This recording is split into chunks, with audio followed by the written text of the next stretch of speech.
참 나쁜 사자성어, 우리가 사용하고 있는 일상생활에 사용하고 있는 참 나쁜 사자성어가 있습니다. 그게 뭐냐면 중상모략이라는 말입니다. 중상모략을 사전에 찾아보니까 있을 수 없는 터무니없는 말로 왜곡하여 다른 사람을 헐뜯고 다른 사람의 명예와 지위를 훼손하여 남을 해치려고 하는 말과 행위라고 되어 있습니다. 중상모략으로 명예와 지위를 훼손하면 어떤 벌이 있나 하고 제가 아는 어느 변호사님에게 물어봤더니 10년 이상 감옥을 간다고 합니다. 그만큼 요즘 세상은 개인의 명예와 지위를 손상시키는 사람에 대한 형벌이 매우 무겁습니다. 한 개인의 인격을 존중하고 지키고 살아야 하기 때문이겠죠. 요즘은 사진 한 장이라도 허락 없이 찍으면 초상권 침해로 중벌을 면치 못합니다. 개인 신상을 컴퓨터로 온라인으로 그걸 찾아서 그걸 퍼뜨려서 명예와 지위를 훼손하면 역시 중상모략 명예훼손죄에 해당하는 것입니다. 오늘 본문에 보면 바리새인들과 서기관들이 예수님에 대하여 엄청난 중상모략을 저지르고 있음을 볼 수 있습니다. 예수님의 선한 행위를 악행이라고 왜곡하고 중상모략을 하고 있습니다. 예수님의 성령 사역을 마귀의 대장의 악령을 받아서 하는 일이라고 왜곡하고 선동하고 중상모략하고 있습니다. 참 나쁜 사람들이고 악한 사람들입니다. 오늘 본문에서 우리는 세 가지의 중요한 주제를 발견할 수 있습니다. 첫 번째는 예수님은 하나님의 나라를 건설하려고 식사할 겨를도 없이 바쁜 나날을 보내고 있었습니다. 하루 종일 바쁘게 복음 전도를 하시다가 저녁때가 되었어요. 예수님께서 들어가신 집은 가버나움에 있던 베드로와 안드레의 집이 분명합니다. 그 집은 예수님의 갈릴리 전도 본부 역할을 했던 것입니다. 오늘 본문 마가복음 3장 20절에 보면 집에 들어가시니 무리가 다시 모임으로 식사할 겨를도 없느니라. 이것이 예수님의 하루 일과예요. 예수님께로 다시 엄청난 사람들이 몰려왔습니다. 예수님과 그의 제자들은 식사할 틈바구니가 없었어요. 하나님의 나라를 이 땅에 건설하려고 날마다 바쁜 시간을 보내고 있었습니다. 밤낮으로 귀신을 내어 쫓고 병든 자를 치유하시고 치유의 사역을 계속했습니다. 쉬지 않고 밤낮으로 천국 복음을 전합니다. 그래서 예수님에 대한 소문이 꼬리를 물고 세상에 다 퍼지게 됐죠. 세상은 항상 아무리 좋은 일이라 하더라도 사실을 왜곡하고 나쁘게 평가하기를 좋아합니다. 이것이 마귀의 본성입니다. 예수님의 선한 일에도 불구하고 예수님이 미쳤다고 소문이 났어요. 예수님이 어떻게 미친 사람입니까? 그래서 예수님의 가족들에게도 그런 나쁜 소문이 퍼져 들려갔습니다. 오늘 본문 21절에 보니까 예수의 친속들이 듣고 그를 붙들러 오니 그가 미쳤다 하밀러라. 여기서 친속들은 그에게 속한 가족들을 말하는 거예요. 친가족들. 친속들은 예수님을 심히 염려하며 있던 예수님의 형제들과 나사렛에 있는 요셉과 어머니의 모습이겠죠. 가족들은 예수님을 붙잡으려고 다시 나사렛으로 붙잡아서 억지로 데려가려고 지금 예수님 앞에 나온 거예요. 여기서 붙들려 왔다라는 것은 미쳤다 하밀러라는 이 구절이에요. 이 붙들려 왔다는 건 미쳤다는 소식을 들었기 때문이에요. 가족들이. 예수님의 모친 마리아는 예수님이 출생하기 전부터 천사의 방문을 받고 예수님이 특별한 소명자라는 것을 잘 알고 있었죠. 마리아는. 그럼에도 불구하고 예수님이 정신 상태가 미쳤다라는 소문을 듣고 지금 예수님을 붙잡으러 온 거예요. 심지어 예수님의 형제들은 예수님을 비웃었다라고 요한복음 7장 2절 이하에서 말하죠. 특별히 그들은 예수님을 믿지 않았어요. 온 가족들은 예수님의 실체를 완전히 오해하고 있는 거죠. 그 메시아 예수께서 예수님에 대한 가족들의 불신앙이 팽배해 있음을 우리는 말씀을 통해서 발견할 수 있습니다. 어떤 면에서 가장 가까이 있는 가족들까지 예수님의 선한 행위를 왜곡하고 있는 거예요. 이것이 첫 번째 주제예요. 그것이 백그라운드예요. 두 번째 주제는 예수님의 하나님 나라 건설을 방해하고 중상모략한 세력들이 항상 따라다녔어요. 그러던 중에 예루살렘의 사내들인 공회에서 예수님 사역을 방해하고 붙잡고 모략하고 고소하려고 서기관들을 예수님에게 파송한 거예요. 여기서 예루살렘의 서기관들은 누구냐 하면 사내들인 공회에서 예수님의 범죄함을 발견하고 찾도록 일종의 감시단을 보낸 거죠. 예루살렘에서 급파된 서기관들은 아주 극악한 무리들이었습니다. 그들은 오늘날로 말하면 신학자들이고 목사들을 말하는 거예요. 예수님의 천국 복음 전파와 선한 일을 아주 악하게 뒤집어 씌운 거예요. 오늘 보면 22절에 보니까 서기관들은 저가 바알세불에 집혔다 하며 또한 귀신의 왕을 힘입어 귀신을 쫓는다라고 중상모략을 하고 있는 거죠. 이런 예수님의 대적자들은 공개적으로 인격살인을 하고 악의적으로 공격을 가하고 예수님을 지금 모독하고 있는 거죠. 바리새인들은 예수님께서 성령의 권능으로 기적을 행하시는 반박할 수 없는 현장을 목격하고도 오히려 예수님이 귀신이 들렸다고 주장하고 있는 거죠. 첫 번째 공격은 예수님이 바알세불에 집혔다라는 거예요. 집혔다라는 것은 귀신에 씌웠다는 거예요. 신접했다는 거예요. 귀신에 신접했다고 예수님이. 성자 하나님에게 귀신이 씌었다고 지금 중상모략을 하는 거예요. 바알세불은 뭐냐면 귀신의 왕을 바알세불이라고 하는 거예요. 그러니까 귀신의 왕이 바알세불이란 말은 귀신의 왕인 사탄이, 예수님이 사탄이라고 지금 공격하는 거예요. 두 번째 공격은 귀신의 왕을 힘입어서 귀신을 내쫓는다라는 거예요. 무슨 말이냐면 여기서 귀신의 왕은 역시 바알세불이고 마귀와 사탄을 말하는 거예요. 천지우주 만물을 창조하시고 통치하신 성자 하나님을 귀신의 왕으로 마귀의 통치자로 사탄으로 모략하고 비방하는 거죠. 예수님의 가르침의 순수성과 순결성을 알고도 자기들의 정치 경제적 이권이 침해당할까 봐서 예수님을 고의적으로 배척하고 있는 거예요. 결과적으로 사실은 구원의 길을 가로막고 있는 거예요. 그럼에도 불구하고 예수님께서 대적자들에게 회개의 기회를 주시고자 한 것입니다. 특히 예수님은 특유의 비유의 말씀으로 그들을 데려다가 권고하셨어요. 23절에 보니까 예수님께서 그들을 불러다가 좀 보자. 그들을 불러다가 비유로 말씀하시되 사탄이 사탄을 내어 쫓을 수 있겠느냐? 예수님을 비방하는 자들에게 감정을 폭발하거나 대적하지 않았어요. 오히려 그들을 조용히 불러다가 대면하시고 비유를 들어서 그들이 그릇된 생각을 하나하나 깨우쳐 주기를 원하셨죠. 예수님을 사복음서를 보면 예수님은 비유의 달인이에요. 복음서에 보면 예수님의 천국 복음의 대다수를 비유 말씀으로 하신 걸 우리가 알 수 있어요. 이 비유의 말씀은 오늘 굉장히 심오한 말씀을 하셨어요. 첫 번째 비유는 이런 질문으로 시작해요. 사탄이 어찌 사탄을 내쫓을 수 있겠느냐? 사탄이 어찌 같은 편끼리 내쫓을 수 있겠느냐? 그 말이에요. 그 말은 예수님이 사탄인데 어떻게 또 예수님이 같은 편인 사탄을 내쫓을 수 있겠느냐? 그 말이에요. 그들의 생각에 따라서. 이것은 스스로 분쟁하는 것으로서 자기를 망하게 하는 일이 아니겠느냐? 그런 뜻이죠. 예수님은 사탄을 내어쫓으시고 마귀를 내어쫓으셨어요. 왜냐하면 사탄과 바알세불과 귀신들은 예수님의 원수기 때문에요. 같은 편이 아니라고요. 근데 같은 편이라고 지금 중상모략을 하는 거죠. 예수님은 병자들을 치유하실 때마다 귀신을 내쫓으셨어요. 마귀들을 대적하셨어요. 하나님 나라를 가로막고 지배하는 사탄의 세력을 십자가로 완전히 승리하신 거예요. 저 십자가는 사탄으로부터의 승리예요. 그리고 부활하심으로써 그들을 무너뜨린 거죠.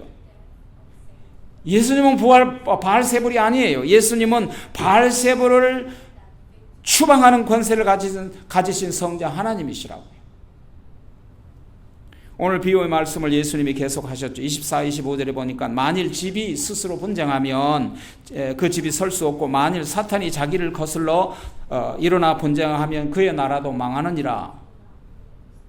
사탄이 사탄의 나라에서 사탄끼리 분쟁하면 그 사탄의 나라가 망할 수밖에 없지 않겠느냐는 거죠. 왕국을 건설하려면, 교회를 건설하려면, 자기 집을 잘 건설하려면 그 왕과 신하들과 백성이 똘똘 뭉쳐서 하나가 돼야 되잖아요.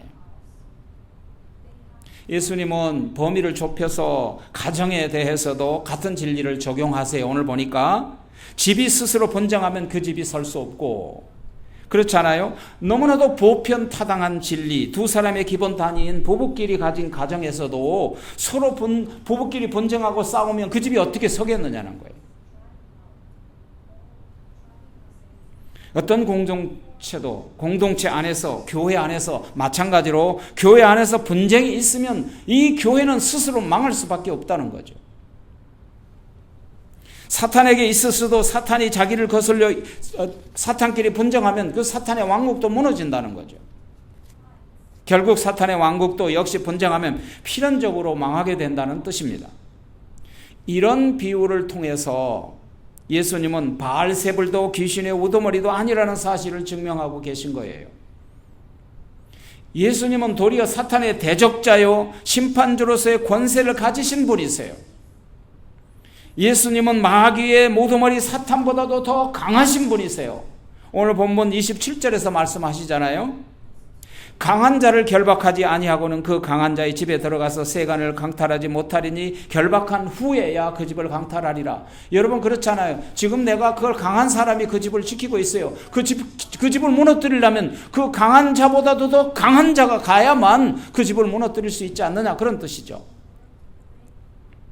이 말씀을 복음에서도 같이 말씀해요. 누가복음 11장 21절에 보니까 강한 자가 무장을 하고 자기 집을 지킬 때는 그 소유가 안전하겠지만 더 강한 자가 와서 그를 굴복시킬 때는 그 무장도 빼앗기고 집안을 다 빼앗긴다 그랬어요. 비유하신 거예요. 비유. 여기서 그러면 여러분이 굉장히 중요한 질문을 해야 돼요. 그러면 강한 자는 누구고 더 강한 자는 누구냐, 그 말이에요. 강한 자는 예수님께서 세상에 오기 전에 이미 먼저 세상에 와서 세상을 지배하는, 불법 지배하는 영적 세력이에요. 귀신들, 마귀들, 바알세불, 이 사탄의 세력을 말하는 거예요. 이들은 거짓말하는 자들이요, 속이는 자들이요, 미혹하는 자들이요, 파괴하는 자들이요, 병들어 죽이는 자들이요, 죄지어서 지옥으로 끌고 가는 자들이요, 선동하는 자들이요, 살인자들이요, 중상모략하는 자들이요, 어둠의 세력이에요. 그렇다면 그 강한 자를 결박하고 늑탈하는 더 강한 자는 누구를 말하고 있습니까? 강한 자를 결박하고 더 강한 자는 강한 사탄의 진을 진멸하고 하나님 나라를 건설하기 위해서 이 땅에 오신 예수 그리스도를 말하는 거예요.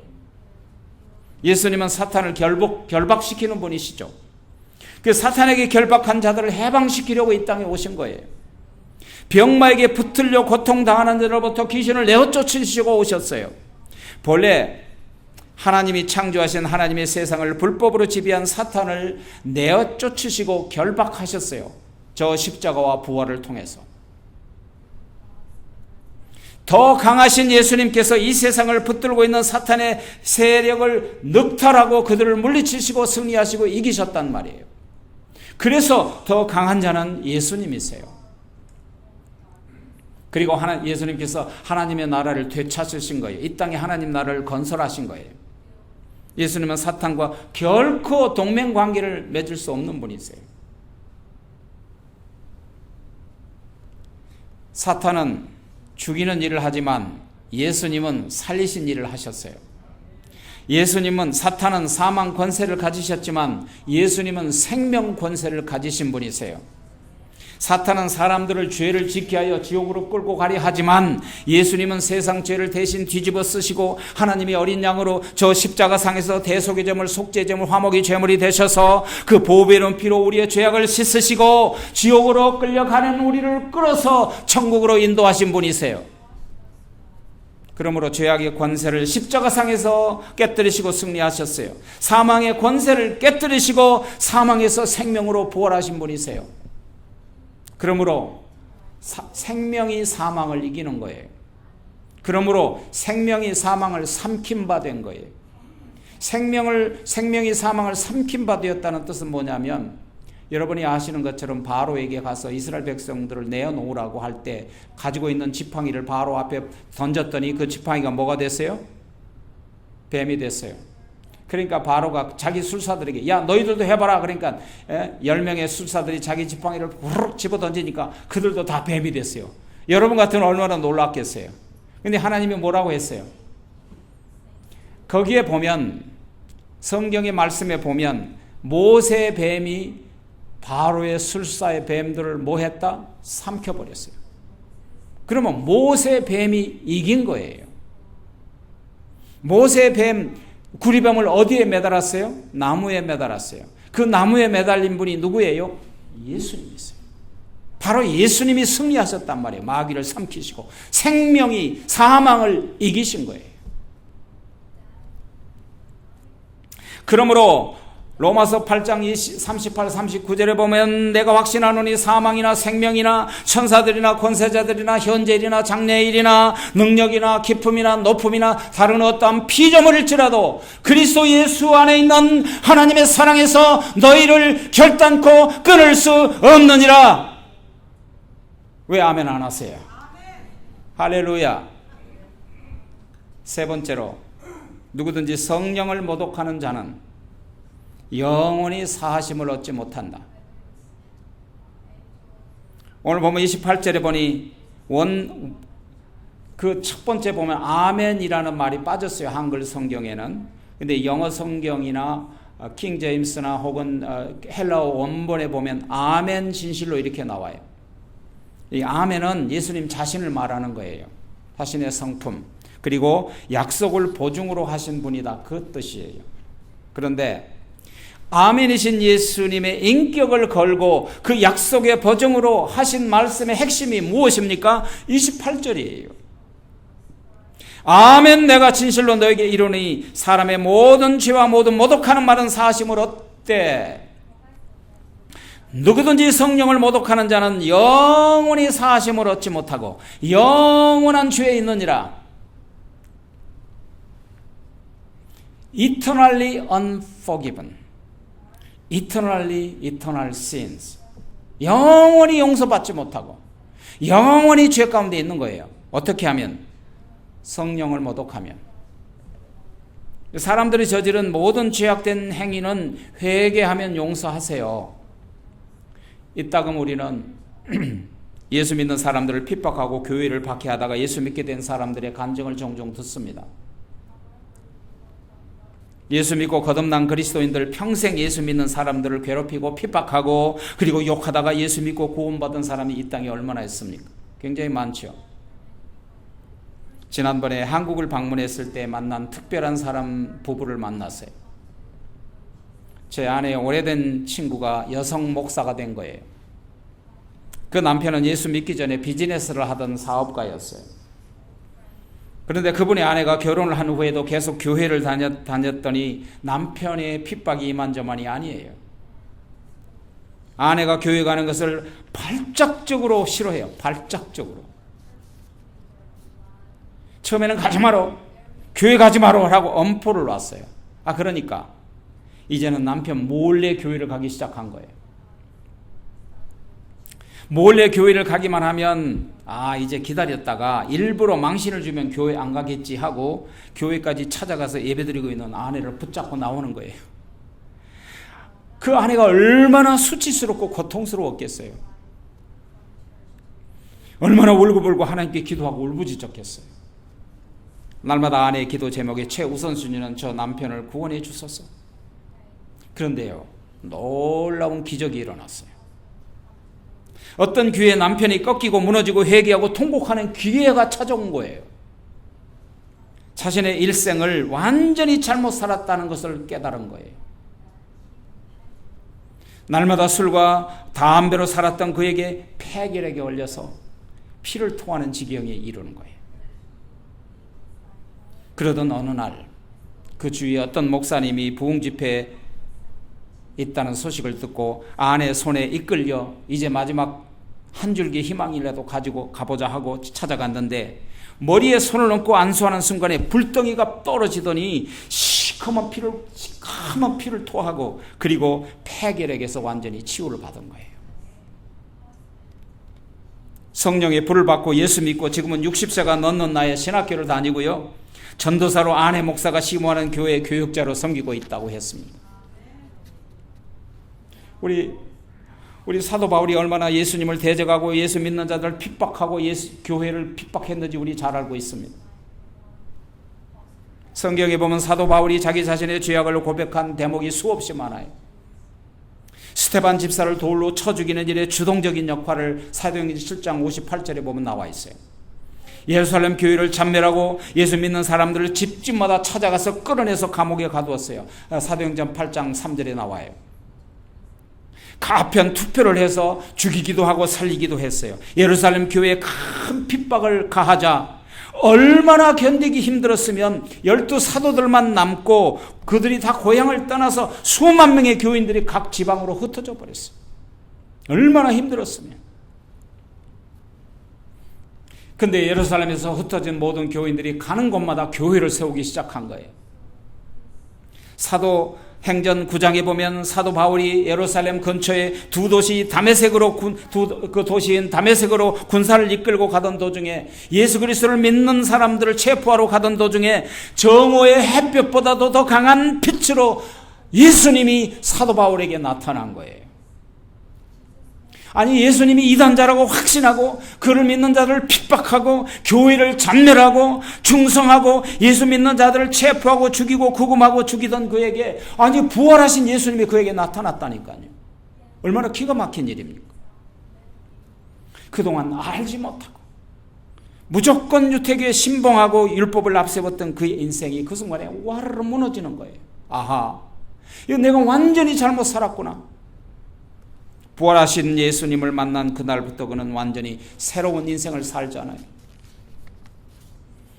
훗날 그가 지은 죄를 깨닫고 디모데전서 1장 15절에서는 나는 죄인 중에 괴수다 그랬어요.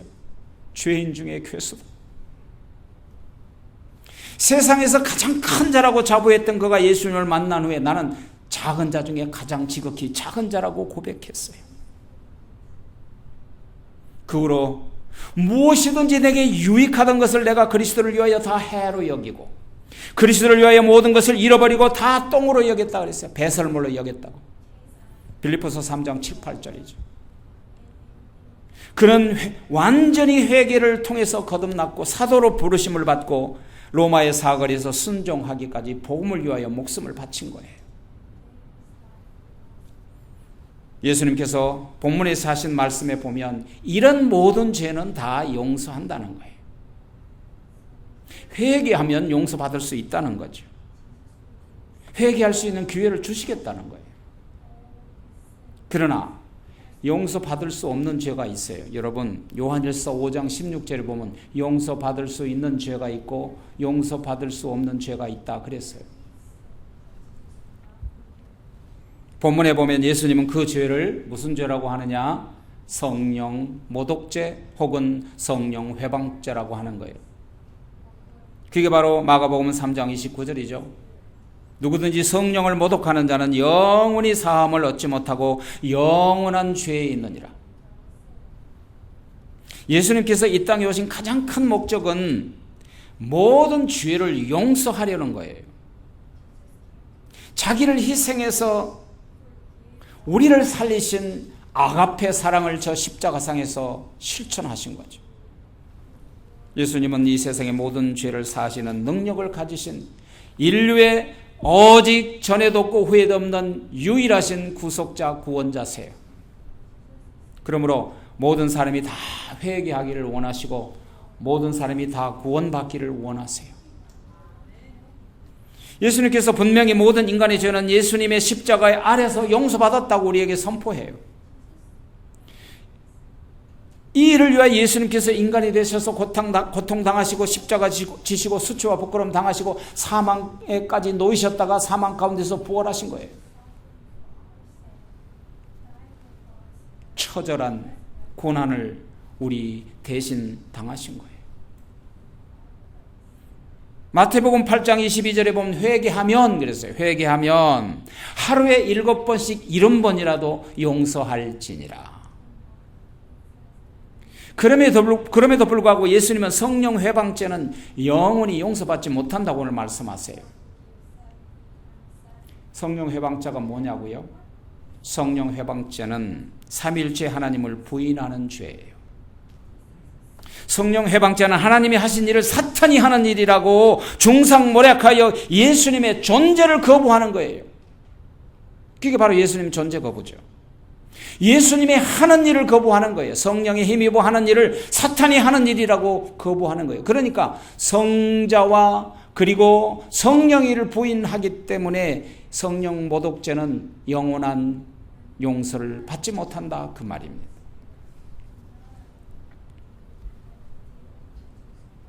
용서받을 기회를 주지 않는다고 하는 것이 옳을 거예요. 우리가 반드시 알아야 할 것이 있습니다.